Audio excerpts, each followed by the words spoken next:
días de nuevo.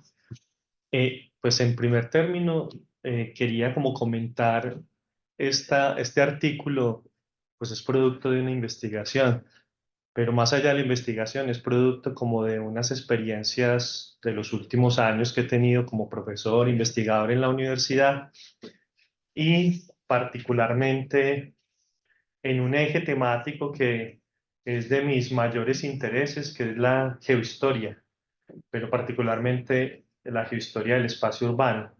Hace 2 años presenté una primera exposición relacionada con un producto de un trabajo que hicimos sobre la comuna San José, y este sería como la segunda parte, pero esta parte ya tiene como otro interés también.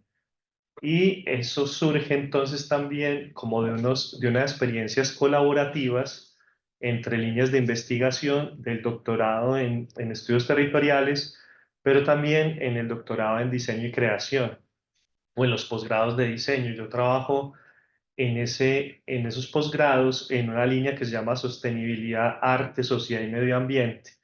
La invitación surge pues por la formación que yo tengo.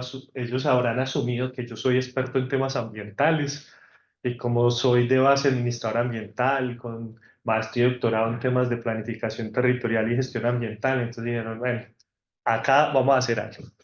Y entre tantas cosas que se hacen allí, hay un tema que en esta línea de sostenibilidad, arte, sociedad y medio ambiente, que aparece el territorio.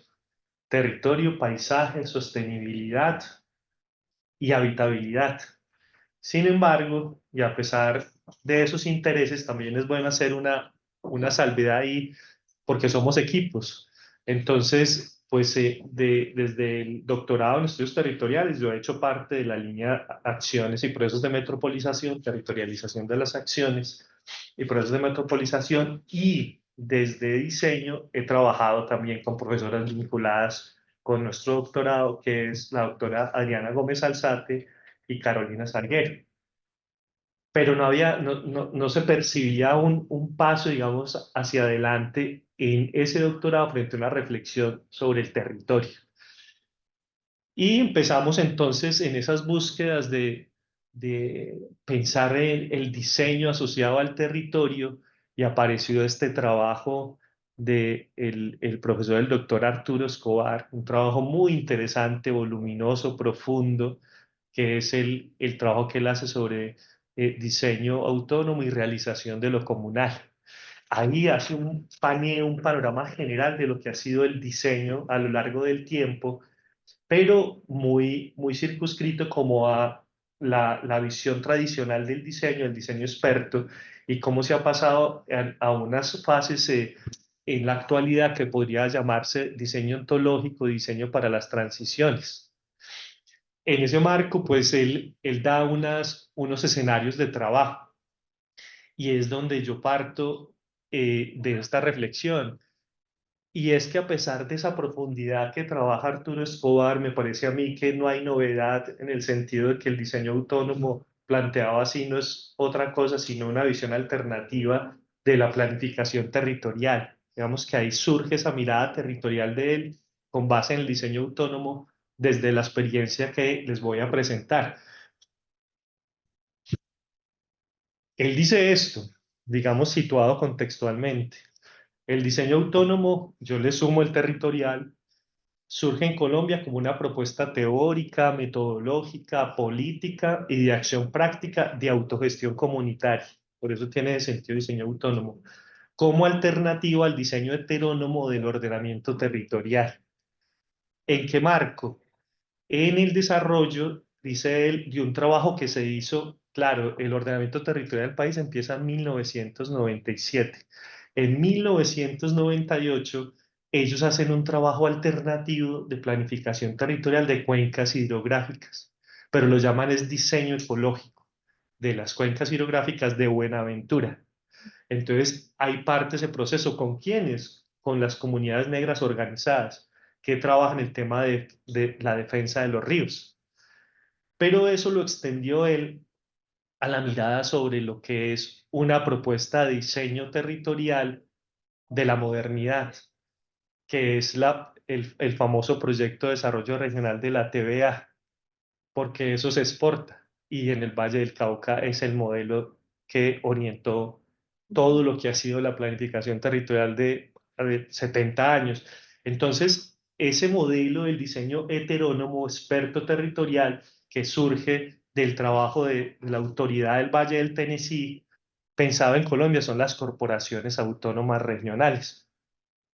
En ese entonces, claro, estaba todo el desarrollo del keynesianismo. Y el keynesianismo se territorializa a partir de planes integrados de desarrollo regional. Ahí entonces, en ese contexto, aparece incluso una ley de creación de nuevos municipios, de nuevos territorios, a lo Brasilia, pero en una localidad o en una región que estaba en un proceso, digamos, de abandono. Quizás esas herencias también segregadoras de Estados Unidos llevó a que fuera un lugar como perdido en el mapa de desarrollo de ese país. Entonces sacaron esta ley de creación de Knoxville y ahí entonces se planteó en esta región vamos a desarrollarla y vamos a hacer un proceso de producción de energía hidroeléctrica, vamos a hacer repoblación forestal, desarrollo agrícola, casi que una mirada de la revolución verde, promoción industrial que fue a través de armamento, por ejemplo, en esa zona, y construcción de ciudades, como les decía. Entonces, esta es el área de esa cuenca del Valle del Tennessee amplia, entonces una perspectiva de desarrollo regional. Ellos también ya tenían una tradición de asociaciones de planificadores del desarrollo regional y entonces empiezan a hacer eso, propuestas de nuevas ciudades y relacionado con producción energética y un manejo de crecidas. Todo este tema por eso entonces después se ve en la corporación del Valle del Cauca. Incluso siguen esta tradición de la ecología humana, de la sociología de la Escuela de Chicago, de cómo pensar la distribución espacial de unas ciudades desde una perspectiva también muy relacionada con la ciudad jardín y las ciudades satélites, bueno, en fin. Y entonces acá lo interesante es ver que este tema de la TVA que surge allá en esa región, como decía, es un modelo exportado a nivel global. Y justo en América Latina hay como cuatro punticos de esa aplicación. Una de ellas es en Colombia, en el Valle del Cauca. Y esa es entonces la crítica que hace Arturo Escobar a este proceso. De hecho, en 1950 traen a expertos para montar ese proyecto de desarrollo regional con base en la CBC de 1954 y viene el director, el presidente del Valle del Tennessee, David Lilienthal.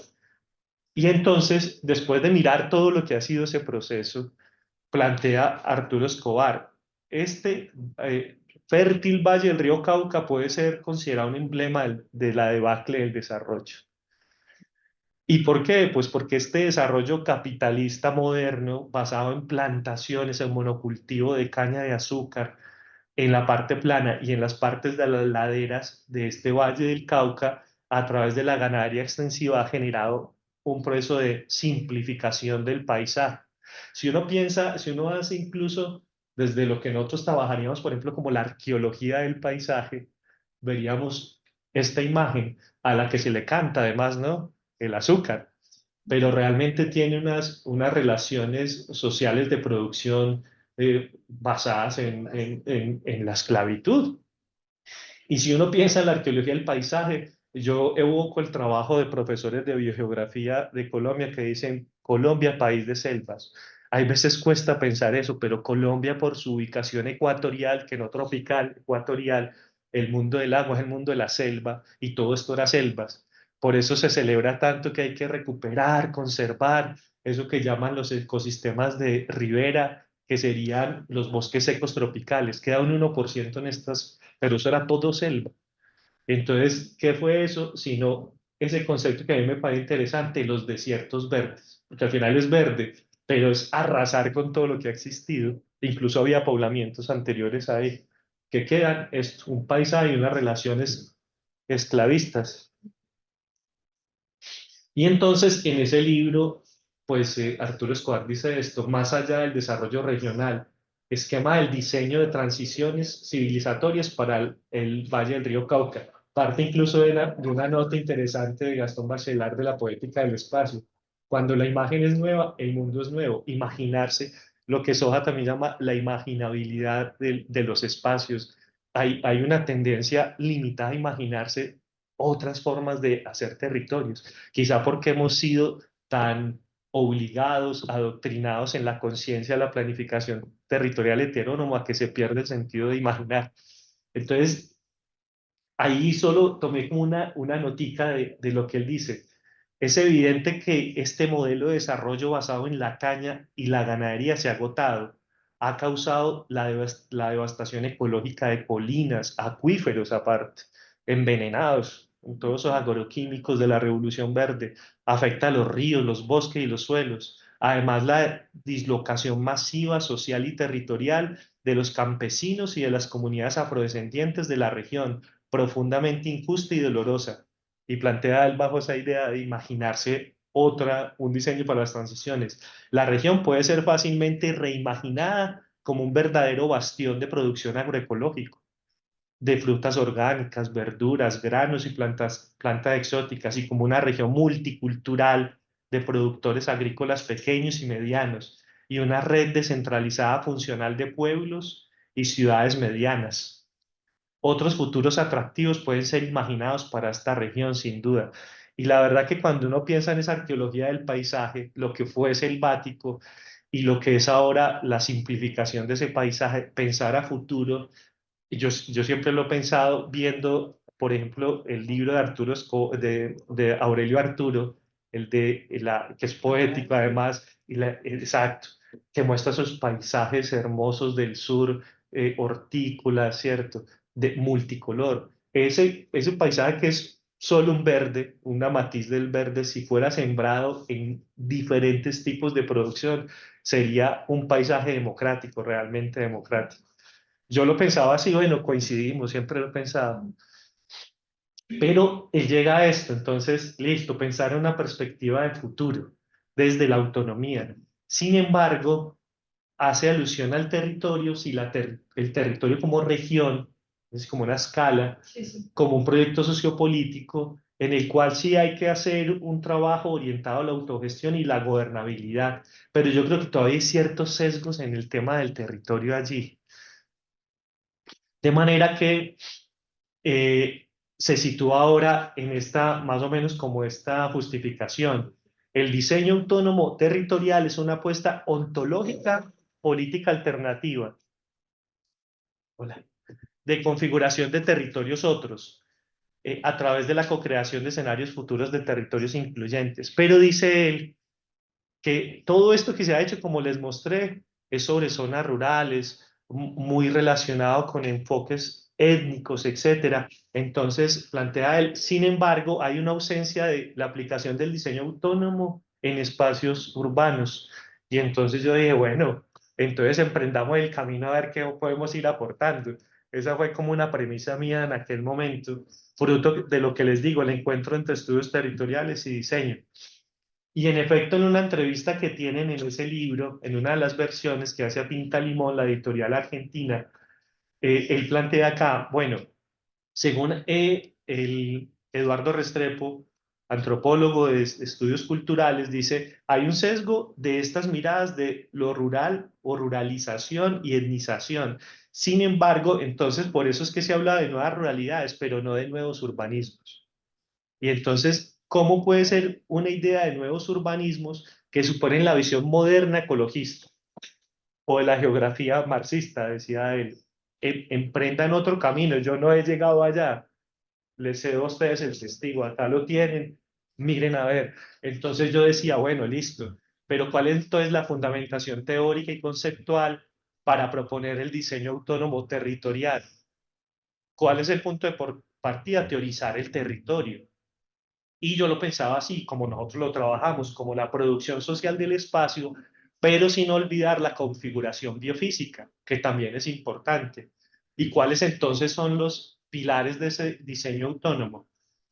Entonces, parto yo de esto. A mí realmente me interesa mucho porque quizás me parece que es una visión estructurada del territorio, la visión del Lefebvre, que es de pasar de la dialéctica del espacio a la trialéctica de la espacialidad, dice él, y que retoma Soja con la trialéctica del espacio. Sin embargo, entonces yo me preguntaba, listo, primero, si vamos a hablar de diseño autónomo territorial, tiene que haber un enfoque teórico de análisis territorial. Y yo lo planteé así, ¿por qué no pasamos de la trialéctica a la tetraléctica? Pero no es caprichoso, no es porque yo me quiera hacer famoso, de hecho encontré que no tiene nada de novedad eso. Y entonces dice, claro, ¿es para qué? Para comprender y explicar la configuración urbana en contextos específicos. Defender el derecho a la ciudad, que es uno de los grandes temas liderados por Lefebvre y que es retomado por una herencia teórica y práctica política de los estudios territoriales, urbanos. ¿Cómo explicar entonces críticamente las injusticias territoriales? ¿Cómo identificar las reacciones territoriales promovidas por los colectivos sociales en movimiento? Y ahí, por ejemplo, está Raúl Sivechi y Sori, porque Sori trabajó eso, porque está ahí Sori. Y, profesor de la Universidad. y ahora sí, eso es me alegra muchísimo. Un gran ser humano y un gran académico. Co-crear entonces un laboratorio de análisis urbano y futurización territorial, porque si esto es imaginar el futuro, pues lo llamé así, pero por alguna razón, no es nada arbitrario. Y ahí hay unos trabajos de un filósofo del diseño que se llama Tony Fry, que habla que el capitalismo ha sido desfuturizante, ha impedido imaginar el futuro. Entonces, ¿por qué no futurizamos el territorio? Me parece a mí bien interesante desde un filósofo del diseño. Y una cosa que se está trabajando ahora, las ciudades cuidadoras, o como dice movimientos sociales, cuidaдаnías, ciudadanos para el cuidado, cuidaдаnías territoriales. Y hay una arquitecta española que viene trabajando esto de la ciudad cuidadora que me gusta mucho. Entonces, eso es un poco el marco de lo que yo he pensado. Entonces, por eso digo, tejiendo ideas y co-creando teorías. Eso es un proceso de co-creación de teorías. Y entonces, bueno, yo digo, parto de leerme todos estos, ¿no? Ahí he ido yo leyéndolos. Está esto, que es una visión muy dialéctica, pero después pasa a la trialéctica del espacio, esa última cena de Eduard Soja buscando la justicia espacial. Mm, Después viene el trabajo de territorios en resistencia y la ciudad oculta, el trabajo de Sori. En esa construcción de pensar, de reflexionar, de poner en cuestionamiento todo lo que yo encontraba allí, por eso entonces hice esto, que es lo primero que inicié en este camino, que es, bueno, la famosa tetraléctica de la espacialidad. Yo les expongo esto, se los planteo para decir, si vamos a hacer el famoso diseño autónomo territorial, tiene que tener una base teórica. Y más o menos entonces yo lo sinteticé en esto, la herencia lefebriana, yo no sé si se puede decir sojiana, del territorio. Entonces, un primer espacio que yo digo, si es el espacio percibido, ¿cierto? Que plantea Lefebvre, pues entonces es la implantación física, que parte de la configuración territorial, que es la base material biofísica, pero también construida, que es lo que dice Milton Santos, la configuración territorial, que es fijos y flujos, y un sistema de objetos, ¿cierto? Y todo esto que él plantea, como para no dedicarme a hablar de todo esto, y el segundo espacio es el espacio de la imposición mental. ¿Qué es lo que dice Lefebvre como el espacio concebido? Entonces, si es un espacio concebido, es una imposición mental política, pero también morfológica. Y es todo lo que ha sido el urbanismo moderno y ahora el urbanismo neoliberal corporativo. El primero trae la zonificación, el segundo la ciudad fragmentada y administran eso territorialmente. Eso es un desafío enorme. El tercer espacio, entonces, sería el espacio vivido de Lefebvre, que es el tercer espacio de las reacciones comunitarias o las luchas por el derecho a la ciudad, etcétera, que por eso pongo ahí las famosas ciudades rebeldes. Pasar de la dialéctica a la trialéctica. O sea, la dialéctica como la relación de conflicto situada en la producción social del espacio entre privados, público, comunitario, etcétera.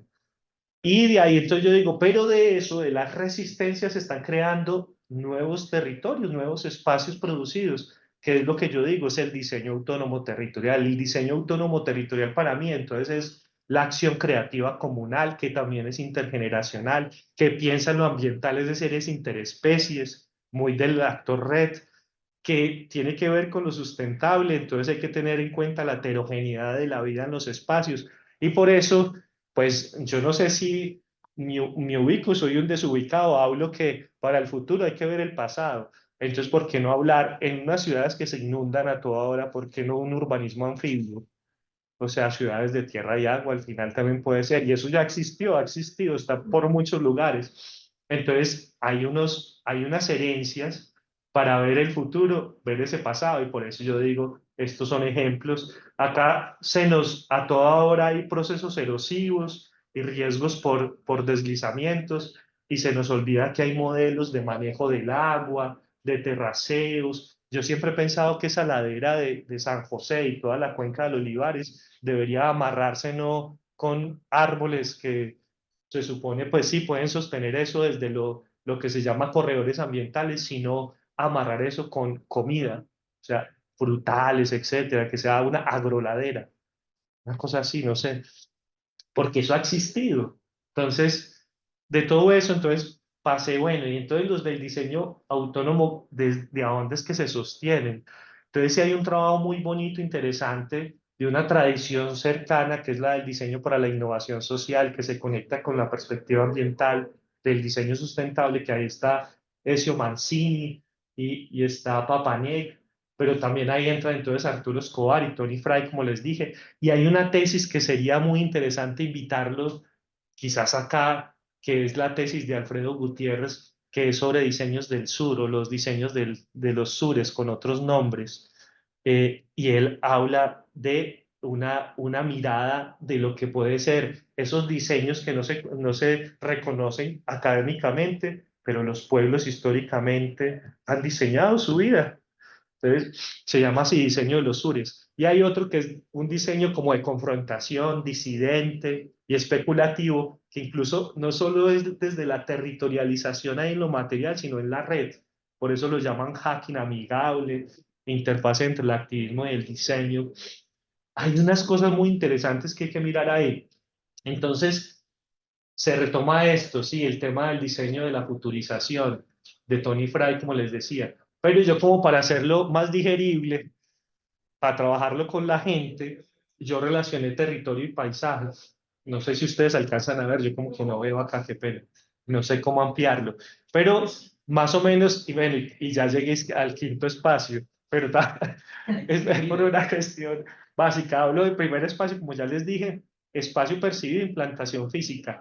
¿Cómo se traduce eso en el paisaje? El espacio natural y el espacio cultural, que construye un relieve, pero un hábitat, es un paisaje cultural. Y el segundo espacio es un espacio concebido, que es la imposición mental, como decía ahora. En términos de paisaje, podrían ser como paisajes discursivos, ofrecen un discurso. Y ahí es donde se establece el diseño urbano, pero heterónomo, que es el hegemónico. Y el tercer espacio, que es el vivido, es el de la reacción comunitaria, que diría yo son los paisajes rebeldes, que es los de el derecho a la ciudad y la justicia espacial, que generan otros paisajes sensitivos y emocionales. Y el cuarto espacio, como el espacio futuro, el espacio diseñado, que es el de cocreación comunitaria, y por eso lo llamo paisaje diseñado, paisaje cocreado, que es el del diseño autónomo territorial, que no es otra cosa que el urbanismo contrahegemónico comunitario.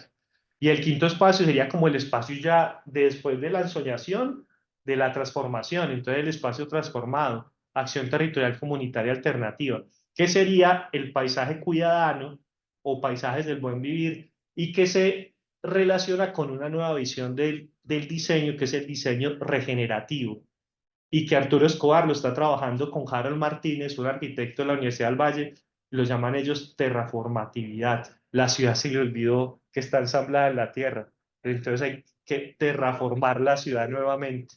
Es muy, muy interesante desde mi punto de vista y está entonces situado en este nuevo artículo que él escribe que llama Habitabilidad y Diseño, la interdependencia radical y la terraformatividad de las ciudades. Y ahí está, pues, como para, si les interesa, está el artículo, es del desde el 2019, sí, 2018. Y el libro de la ciudad de los cuidados. Eh, entonces, bueno, yo dije, ¿y esto cómo lo pongo en práctica? Pues para no tener esa idea no multiescalar. O sea, yo digo, siempre ha existido diseño autónomo, como los diseños otros, pero en la modernidad incluso hay una matriz de diseño autónomos desde construcción de territorios, desde territorios de izquierda, anarquistas, entre otros, y después, por ejemplo, están todos los movimientos de, por ejemplo, Bolonia, que trabajó la Tendesa, una ciudad pensada desde la izquierda, que no desplace, que no haga gentrificación, sino que mantenga la raíz de la gente que ha vivido en los centros, etcétera. Pero bueno, un sesgo, como yo estoy en Barcelona, pues algo tendría que haber quedado, ¿no? Entonces dije, bueno, Barcelona es un ejemplo de esos diseños autónomos de la modernidad entendida como la crítica de lo que ha sido el ahora, en un momento, lo que es el paradigma de una época. Tanto que hicieron playa artificial. Tanto que han hecho, entonces, lástima que no tengo el apuntador, pero en el espacio de ese triángulo de acá al final, es ahí donde está el espacio matriz de la ciudad industrial, de la ciudad moderna, porque allá está la ciudad abigarrada, la ciudad medieval, y es la propuesta de Cerdá, de cómo planificar una ciudad desde la lógica del ensanche, con sus diagonales, la avenida meridiana, la avenida paralela, un tema muy geográfico. Entonces, pues ahí está esa partecita. Ahí hay un barrio que se llama Icaria. Icaria es un barrio que surge de los anarquistas, del mundo obrero anarquista de autogestión comunitaria, del libro de Etienne Cabet, que era En la búsqueda de Icaria. Y eso está en las revistas que llaman La Fraternidad allá. Pues con eso, que es esa historia anarquista tan interesante que se ha presentado como una herencia. Entonces, esto es espacio, el espacio de Poblenou, el pueblo nuevo de puras maquilas, por eso lo llamaban el Manchester catalán. Pero ese espacio, que es un tejido urbano social maravilloso, es el espacio obrero, el espacio familiar de anclado en historia de producción de 150 años, el Pobleno, el último viaje de Icaria, un paseo por las ruinas del Pobleno, eso lo barrieron. Y lo barrieron, este es otro escenario, ahí después se generaron al borde de la playa unos asentamientos de esfuerzo popular que se llamó Somorrostro, con estas migraciones del sur de España al lugar donde habitaba, donde estaba la oferta de trabajo, ¿cierto? Ser ejército de reserva en la playa, vivir mal, pero eso lo borraron. Todo lo han tratado de borrar como es la expectativa de este urbanismo también actual. Entonces, ese espacio de Poblenou era el distrito 22 de la ciudad, en todo su ejercicio de urbanismo planificado. Y en la orientación actual de un urbanismo más neoliberal, de maquillaje urbano, hay un trabajo muy bonito que se llama Barcelona Posa Guapa, que es maquillajes de la ciudad. Entonces ya no es 22, sino 22 arroba, porque va a ser el de las industrias creativas. Pasar de ser un ensamble productivo de fabril, textil, a ser ahora de la industria del siglo XXI, que es sobre la base del conocimiento. Y la otra parte la borraron sobre la transformación de los Juegos Olímpicos. Entonces, demoler y hacer una nueva Villa Olímpica. Y con eso, pues ya no existe esto, sino que existe esto, donde están entonces los yates, una gran avenida, y entonces lo que encuentra uno es, por ejemplo, Nueva Icaria Sport Fit, y nos cambia el panorama. Entonces es todo un clúster, como un pequeño Silicon Valley urbano allí, de todos estos temas. Claro, hay para ello, ahí también están las nuevas universidades, incluso privadas, la Pompeu Fabra, que trabaja estos temas. Y esto produce, cambia el panorama urbano también, incluso su arquitectura. Es otra cosa muy diferente al resto de ciudad. Esto es entonces el 22 arroba, entonces yo utilicé como toda esta historia, entonces la tetraléctica aplicada, ¿no? Al final. No hay tetraléctica sin geohistoria, entonces poner en contexto qué ha sido todos estos lugares para llegar a decir, ¿y qué es el primer espacio? Entonces el primer espacio, a manera de palimpsesto, es lo que fue el fragmento industrial de la ciudad, el barrio obrero como Icaria fundada en 1870, las barricadas o las barracas que llaman allá de Somorrostro, y que ha terminado siendo ahora el sector terciario y cuaternario de la ciudad neoliberal, que tiene entonces unas megaoperaciones, el segundo espacio, el espacio concebido.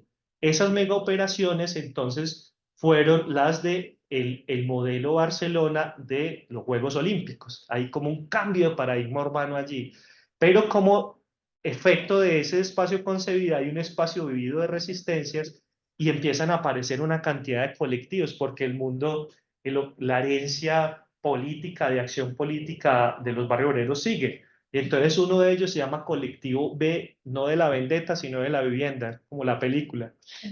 Y por otro lado, todos los vacíos urbanos que dejaban de las demoliciones, volver los espacios vivos de huertas urbanas, sobre la base entonces de esfuerzos populares, barriales de vecinos, porque es la herencia, la idea de ser vecino. Acá está, su vivienda está en peligro, ve de la vendetta, ve de la vivienda. Todo el tema de asociación de vecinos y vecinas de todo ese sector. O sea, es una lucha por mantener. ¿Qué es esto entonces de hacer las huertas? Las huertas no solo son físicas, sino también de alguna manera son virtuales, porque hay movimientos sociales de huerteros a nivel mundial y esto es el conector. De hecho, a mí me gusta eso como para hacerlo acá. En fin, muchas de estas cosas, entonces Paulinou también, primer espacio, segundo espacio, no los quiero aburrir con esto, pero lo interesante es cómo se crean nuevos cuartos espacios y es a través de muchas plataformas de vecinos que una es esta, rehogar, tomarse el espacio, hacer eso que llaman en España mercadillos, pero es tomarse el espacio, darle nuevos sentidos desde las tradiciones. Esto, por ejemplo, es de un espacio de ciudad que tiene también una cultura gastronómica, entonces hay una cantidad de espacios de comida, de cine popular, entonces tienen su festival de cine, qué otros proyectos quieres que hagamos, bueno, en fin, esas cosas.